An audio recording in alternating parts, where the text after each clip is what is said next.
பார்ப்போம்.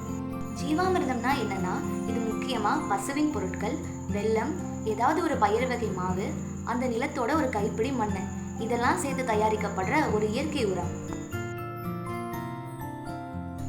இந்த ஜீவாமிர்தத்தை நம்ம தொடர்ந்து பயன்படுத்தும் போது மண்ணில் நுண்ணுயிர்களின் செயல்பாடு அதிகமாகுது, பூச்சிகளின் தாக்கம் குறைக்கப்படுது. இது மண்ணில் உள்ள கரிம கார்பனை அதிகமாக்கி பயிர் வளர்ச்சியையும் மகசூலையும் அதிகமாக்குது. பயிர்களுக்கு நன்மை தரக்கூடிய பூச்சி இனங்களை அதிகரிக்க செய்யுது. அது மட்டும் இல்லாமல் மண் வளத்தையும் அதிகரிக்க செய்யுது. அதனால ரசாயன உரங்களின் தேவை குறைக்கப்படுது. இந்த ஜீவாமிர்தம் எப்படி செய்யணும்னா, 200 லிட்டர் தண்ணி எடுத்துக்கிட்டோன்னா அதில் 10 கிலோ பசுவின் சாணம், 10 லிட்டர் கோமியம் இது சேர்த்து மரக்குச்சியில் நன்கு கலக்கணும்.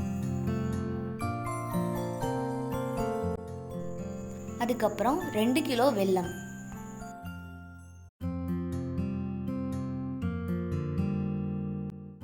இது கூட ஏதாவது ஒரு பயிர் வகை மாவு 2 கிலோ சேர்த்துக்கணும். அதோட இதை எந்த நிலத்தில் பயன்படுத்துகிறோமோ அந்த நிலத்தோட ஒரு கைப்பிடி மண்ணையும் சேர்த்துக்கலாம்.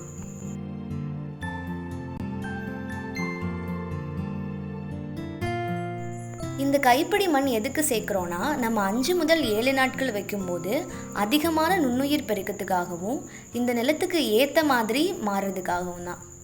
7 நாட்களுக்கு பிறகு ஓரளவு கெட்டியாக இருக்கிற இந்த ஜீவாமிர்தத்தை 1க்கு 4 பங்குன்னு தண்ணியில் கலந்து பயன்படுத்தலாம்.